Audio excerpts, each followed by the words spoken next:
Mônica Krüger Rotter. Olá, seja muito bem-vindo ao Universo Criativo. Hoje vocês vão conhecer artistas, processos e histórias que revelam a força da arte em diferentes formas. Fique com a gente e mergulhe neste encontro com a criatividade. A arte tem o poder de transformar e olhar e despertar novas percepções. Agora eu te convido a conhecer o trabalho de Jefferson Maia. Seja muito bem-vindo ao canal Universo Criativo. Vamos conhecer um pouco desse pintor. Bem-vindo ao canal Universo Criativo, São Jefferson.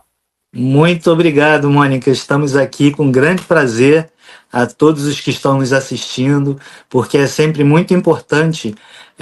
Eu considero assim, não só pela arte em si, né, que todo artista gosta de promover a sua arte, mas eu tenho sempre um algo a mais, porque desde dos anos 80, no final dos anos 80, onde eu tive o acidente que me levou a sequela de tetraplegia, eu venho atuando na militância. Então eu participei do processo de reabilitação e do processo social, de uma maneira em geral, porque eu acredito que a deficiência, hoje, ela já vem assim numa evidência muito mais inclusiva de uma maneira geral e positiva, porque naquela época lá atrás era bem difícil, né? Mas a gente está aí para isso, para ir perseverando. Jefferson, e assim, já bateu uma curiosidade aqui, né? A gente havia se conhecido ainda no ano passado, né? A gente começou esse contato no ano passado. Ano passado a gente teve a oportunidade de entrevistar uma artista que você conhece bem, que é a Maria Goretti Chagas. E num caso diferente, né? Me parece, você teve uma sequela de um acidente, é isso? Eu fui baleado por um assaltante, eu sofri um tiro no pescoço e foi um período bem difícil, porque eu passei cerca de um ano sem nenhum movimento no corpo, né? Então eu só ficava deitado, nada respondia no meu corpo, e as coisas, a partir de então, com perseverança, ajuda, apoio familiar, de amigos próximos, graças a Deus eu fui indo em frente e me reabilitando, né, da maneira que a gente tem. E antes disso, o seu contato com a arte já existia? Não. Eu trabalhava numa área, pode-se dizer, técnica operacional. E eu trabalhava em águas profundas. Eu era mergulhador de águas profundas, trabalhava em prospecção de petróleo, numa faixa de 100, 200 metros de profundidade. Só que eu vinha oriundo, antes do mergulho, de escola técnica. Na escola técnica, embora eu não tenha atuado profissionalmente em empresa, nesse segmento, eu cito bastante isso, da questão do saber que nos acrescenta, né? Aquela formação técnica, eu tive disciplinas de desenho técnico. Eu sempre gostei muito de desenhar, como toda criança, todo jovem que continua, eu sempre gostei. Mas o desenho técnico me dá hoje, para a minha arte, uma visão de perspectiva, de profundidade. Isso me facilita muito, é coisa que eu tenho no meu arcabouço intelectual, né? Não, e olha só que interessante, Jefferson. O canal Universo Criativo tem trazido, né, ao longo deste... Fez um ano, no final do ano passado, nós lançamos o catálogo, o primeiro catálogo, né, com um grupo de artistas que foram entrevistados ao longo do ano. Foram tantas histórias, e já iniciando um 2026, né, eu digo que com uma riqueza, vocês, e agora você, né, como um pintor que utiliza, né, da boca, as ferramentas que você usa, né, a forma, os recursos que você tem hoje para usar, para produzir arte, para mostrar para este público que nos assiste que é o querer, né, que é a paixão maior de mover para a vida, sim, né? sim. Porque porque a partir do momento que você se reinventa, né, e numa paixão e num olhar para as coisas, olha quantas histórias magníficas, né? Claro.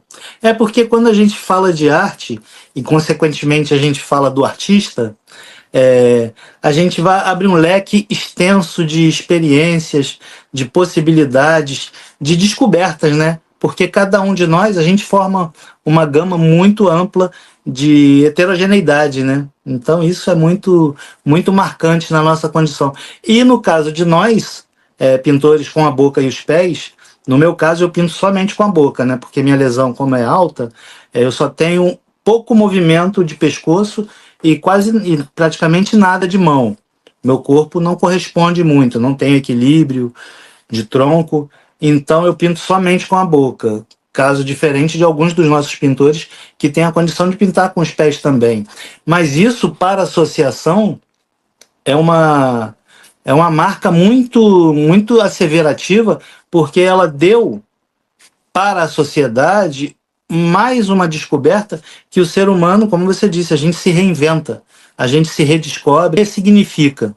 Pintar com a boca ou com os pés é a mesma coisa, porque a percepção artística ela vem do nosso emocional, né? A técnica é imbuída, e muitas das vezes a perseverança nesse sentido de progressão artística, a gente estuda, a gente evolui. Mas para a questão de como fazer, isso é apenas um detalhe, porque a gente se descobre que a arte vem de dentro. Isso eu falo sempre nas minhas palestras, nas minhas oficinas, quando eu ministro, principalmente para estudantes, porque como a minha formação é pedagógica, eu tenho um grande prazer de atuar ministrando para adolescentes, principalmente, e até no meio acadêmico, essa forma de fazer diferente, né? E é isso, né, Jefferson? E quando fala da sua trajetória, que atravessa a arte, a educação, o esporte, eu acho que vale a pena. Você estava me contando há pouco, né, antes de iniciarmos aqui, que você era um mergulhador profissional, né? Sim. E aí, quando você une a isso a superação, né, de algo que ocorreu, né, num período da sua vida, Claro. Em que momento você percebeu que a arte seria não apenas, né, a expressão, mas também caminho de transformação pessoal e social? Então, Mônica, a arte, ela sempre esteve presente na minha vida. Eu sempre fui um admirador. Como eu disse, eu gostava de desenhar. Inclusive, na formação técnica, essa parte do curso que era de desenho técnico, eu sempre tinha notas boas e tal. Mas eu nunca tive a oportunidade, a experiência de fazer artístico, do fazer artístico que já estava inculcado em mim. Eu tinha uma tia, ela já faleceu, que ela era muito próxima e a gente era muito unido, e ela era artista plástica. E eu admirava muito o trabalho dela, mas nunca tive a possibilidade, a curiosidade, não sei, ou até a ousadia de pegar um pincel para pintar. E acabou que isso aconteceu justamente, você falou do esporte, eu tenho uma história no paradesporto. Como eu disse, eu trabalhava com conhecimento técnico, sim, no mergulho, mas basicamente com o meu corpo. E quando eu sofri esse acidente, esse tiro, eu tive que me reabilitar primeiro fisicamente dentro com o que dava, da forma que dava. E, em princípio, não só a reabilitação de centros de reabilitação aqui no Rio de Janeiro, eu consegui acesso ao esporte, ao paradesporto.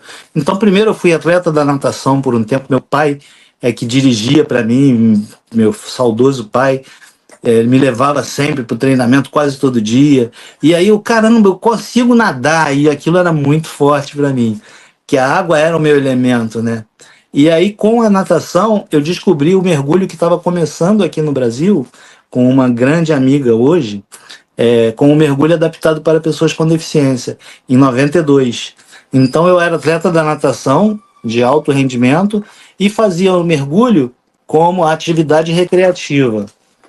Desde então, o mergulho eu continuo, mas ele não é um esporte, ele é uma atividade recreativa. E da natação, aí eu fui para outras coisas. Fui difundindo um pioneirismo na pesca desportiva, pesca paradesportiva, que há 2 anos atrás a gente tinha um campeonato emblemático endossado pela Confederação Brasileira de Pesca e Desportos Subaquáticos. Aqui no Rio de Janeiro, eu coordenava um campeonato de pesca no Paredão da Urca. Mas, infelizmente, isso se acabou porque o presidente da confederação faleceu ano passado. Então, essa modalidade, ela não sei se parou de vez, ou eu acredito que vai dar um tempo, porque volta e meia alguém vai voltar com essa intensidade, que a gente deixou um histórico, um legado, né? E 2005 para cá, de 2005 para cá, eu comecei com rugby em cadeira de rodas. O rugby em cadeira de rodas é uma vertente, para quem não conhece o rugby, embora ele seja mundialmente praticado, o convencional, o rugby em cadeira de rodas, ele usa também algumas coisas, falando mais ou menos para que é muito difundido, o futebol americano, ou seja, pancadaria, né? E ele é uma modalidade para pessoas com lesões altas, no meu caso, que consegue tocar a cadeira de rodas. Não é para aquele tetraplégico totalmente imobilizado, não. É para o tetraplégico que consegue tocar a cadeira. E a gente, de 2005, a gente criou isso. Eu fui atleta precursor do rugby.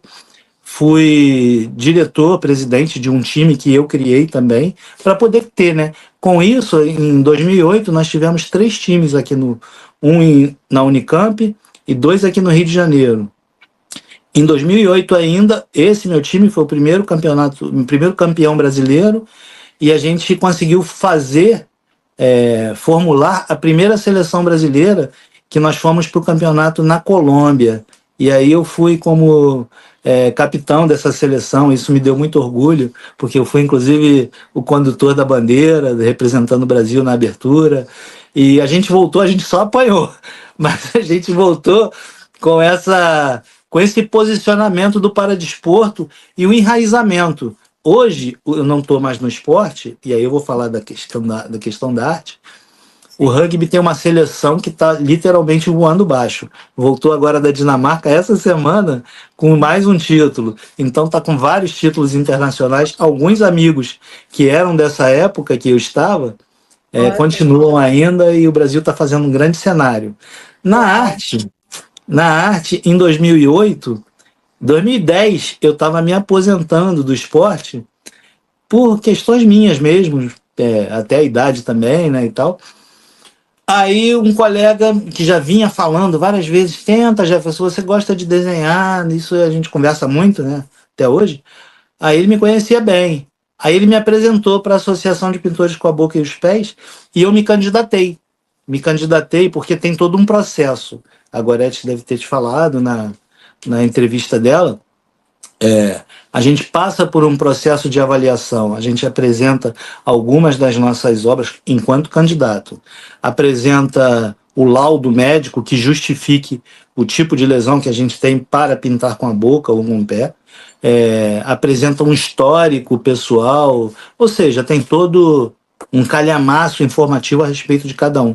Lá na Suíça, eles avaliam com muita seriedade se a gente vai ser apto ou não para entrar nessa como bolsista, né? A gente é membro bolsista dessa entidade, que na verdade é uma cooperativa, né, de artistas do mundo todo que pintam com a boca e o pé. No Brasil somos cerca de 56, 57. No mundo todo, em torno de 900. Eu não sei esse número preciso. Eu tenho que te contar uma coisa.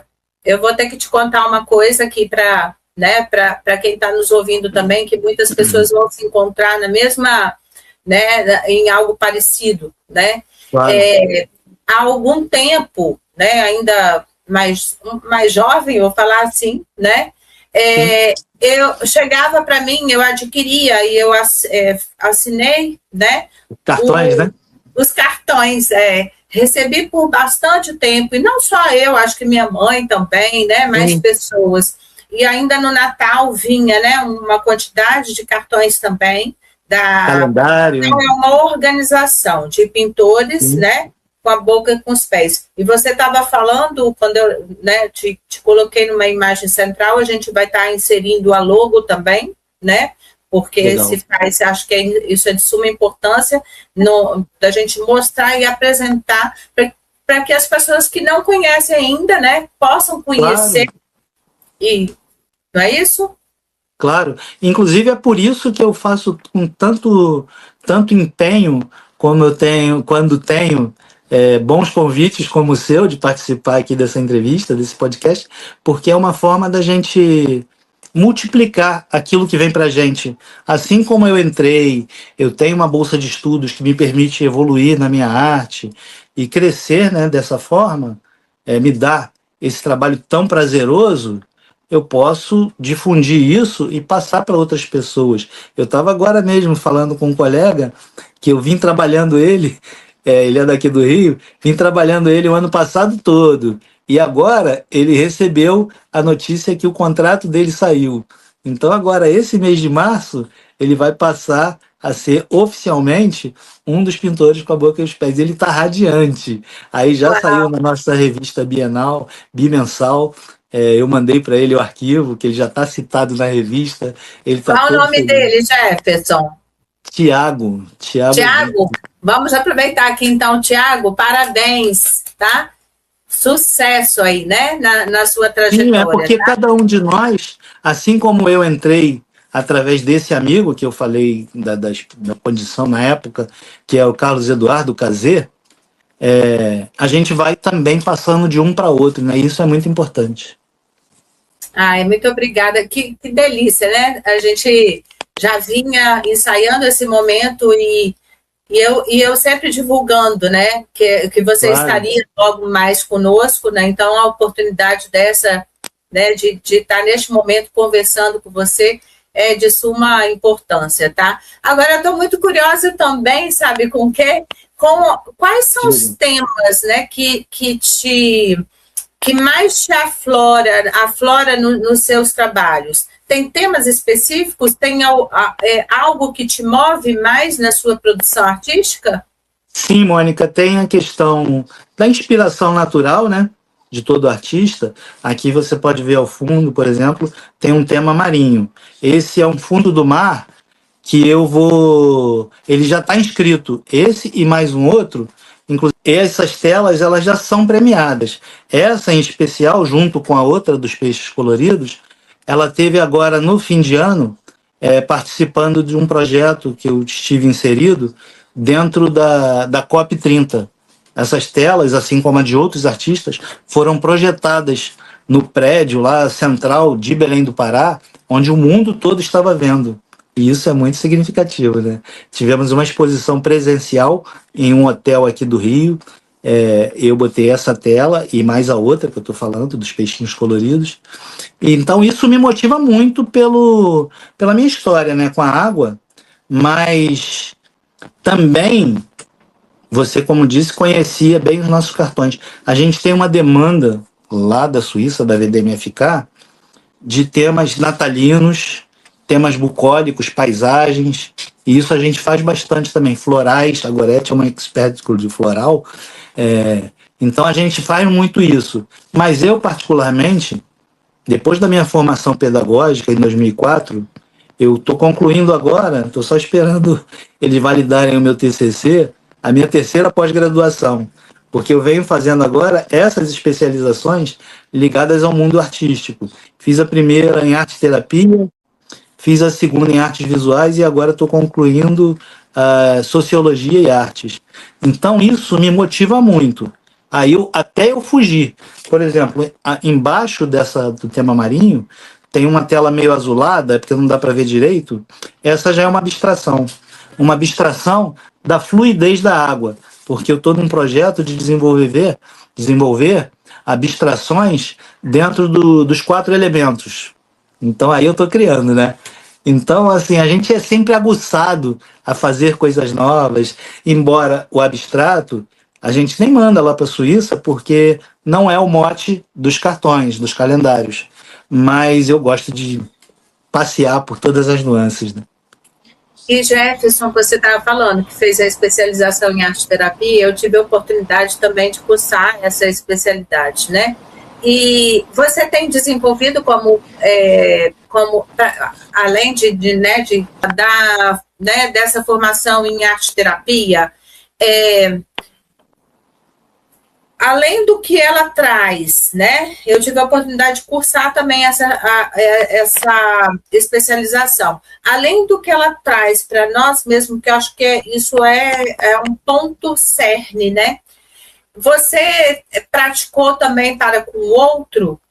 Você colocou a arte-terapia em prática também em relação ao outro?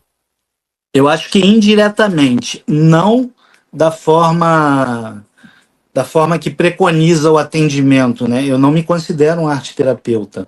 Eu, quando entrei no curso, foi igual quando eu fiz a pedagogia. Eu não fiz a pedagogia para entrar como professor em uma escola. Não era essa a minha intenção.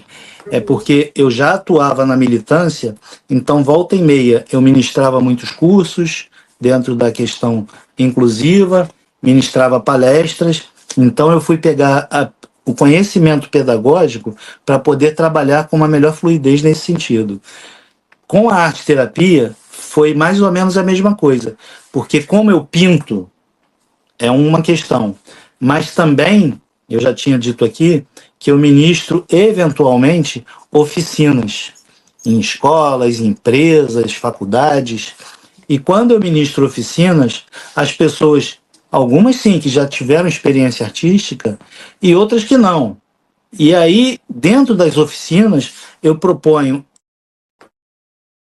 após fazer sobre a minha história e sobre a questão nossa de transformação, de se autoconhecer, como dissemos aqui no início do vídeo, tem muita gente que se redescobre com a arte e se descobre indo a mais, porque assim o mote da oficina, após eu fazer um briefing descritivo sobre a minha pessoa e sobre a deficiência de uma maneira geral, vamos fazer um desafio, você vai experimentar como é pintar com a boca, não que necessariamente você necessite.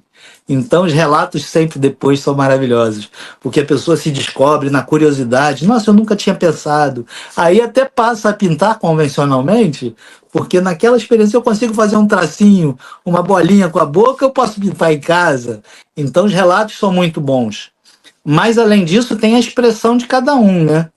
Principalmente das crianças. Então eu fui fazer arte-terapia para poder pincelar, digamos assim, nesse meandro da expressão de cada um.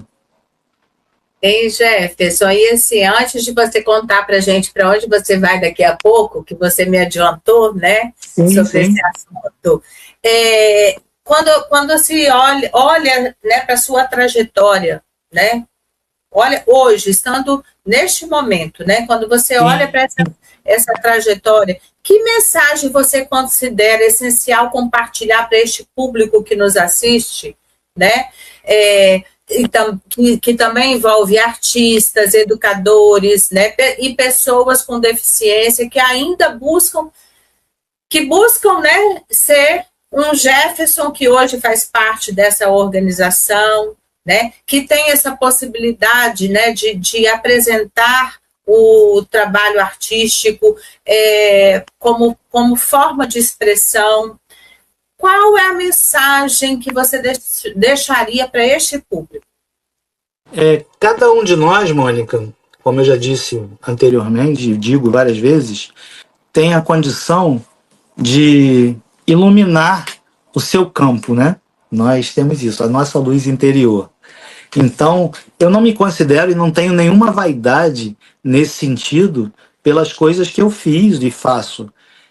Isso é somente uma característica minha, porque cada um de tantas pessoas que compõem esse nosso planeta Terra tem uma aptidão, tem um gosto, tem uma tendência. Então, a minha história, a minha jornada é apenas minha, porque são coisas que eu tinha gosto por fazer, tinha curiosidade, algumas que eu continuo hoje, no auge dos meus 62 anos, que eu vou fazer agora em abril, me motivam, porque a vida é assim, né? A gente tem que ir buscar coisas que nos motivam. Eu me retransformei, me ressignifiquei com a minha condição, limitada, sim. Mas eu não vivo uma questão de achar que a vida é maravilhosa, não é isso. A gente tem os nossos percalços, as nossas condições de déficit, né? Mas eu acho que sempre a gente tem algo a projetar nos outros. Eu falo de mim para qualquer um, como estou falando aqui para você, para os nossos colegas que estão assistindo, mas mais do que isso, é a gente tentar projetar no outro aquilo que ele tem vontade. Não é porque você tem uma tetraplegia. O caso desse garoto que eu falei, o Tiago, esse meu amigo, garoto, porque para mim ele é um garoto, mas ele já tem ele já é adulto. Quando ele me conheceu, eu estava fazendo uma palestra. Falei do esporte e falei da arte, porque foi esse período aí que eu falei, que eu estava de transição. Aí ele veio atrás de mim para saber do esporte. Aí eu falei, cara, e ele foi por algum tempo lá no nosso time de rugby, mas ele é muito tetra, assim, a gente falando, a lesão dele é muito severa. Então ele não tem condição de tocar a cadeira, até ficar na posição sentada para ele não tem muita resistência. Então ele não conseguiu se desenvolver em nada do esporte que eu apresentei para ele, outros além do rugby, que tem outros esportes que são para pessoas até de cadeira motorizada, mas ele não se adaptou com nenhum. Passado esse período que nós tivemos nefasto aí da pandemia, ele me procurou, poxa, Jefferson, como é essa terapia que você faz, que você bota na internet?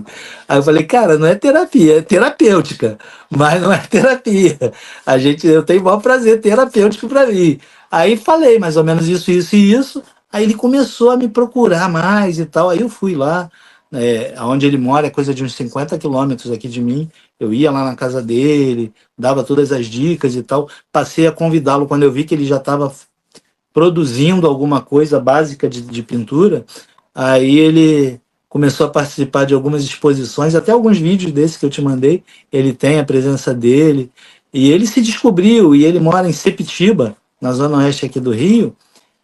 Lá ele já está super conhecido como artista local, e isso é muito legal, isso me dá muito prazer. E agora ele entrando para a associação, mais ainda, né?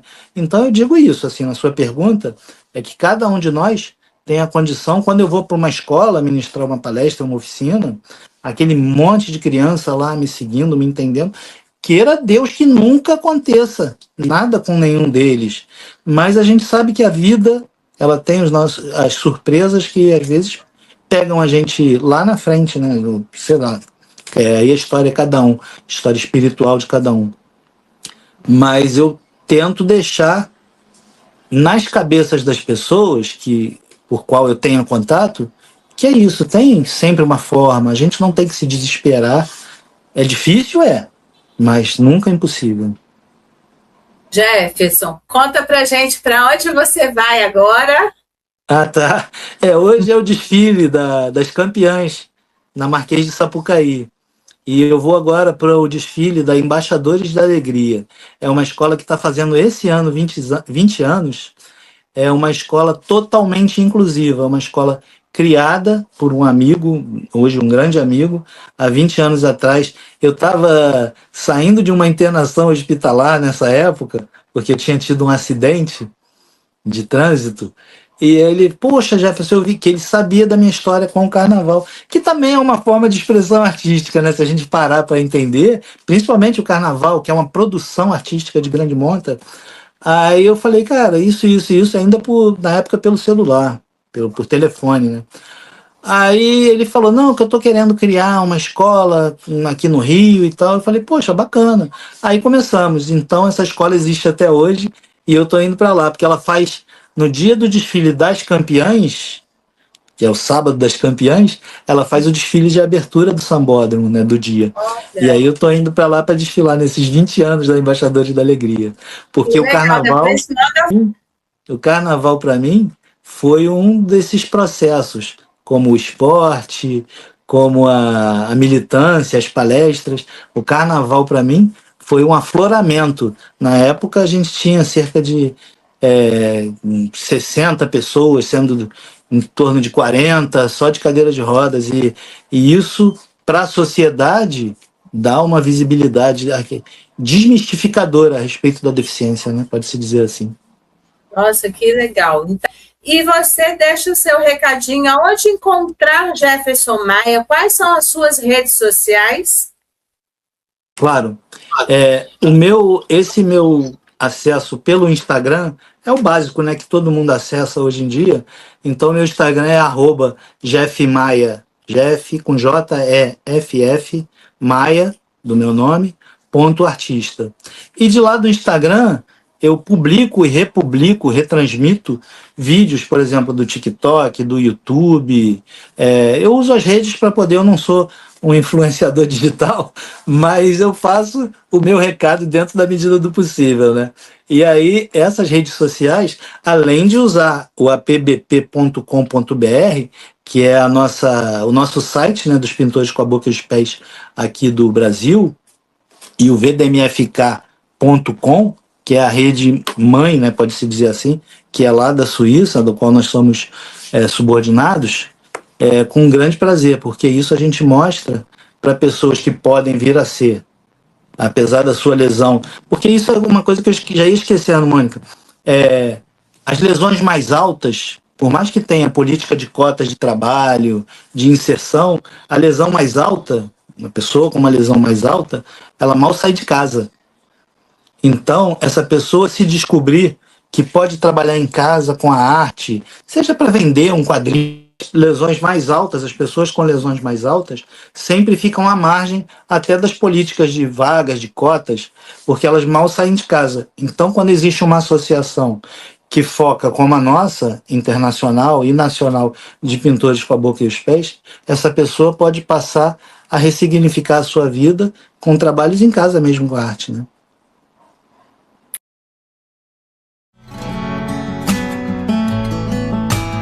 Impressionante como cada obra carrega uma história única, não é? O trabalho de Jefferson Maia nos convida a olhar com mais sensibilidade para o mundo ao nosso redor.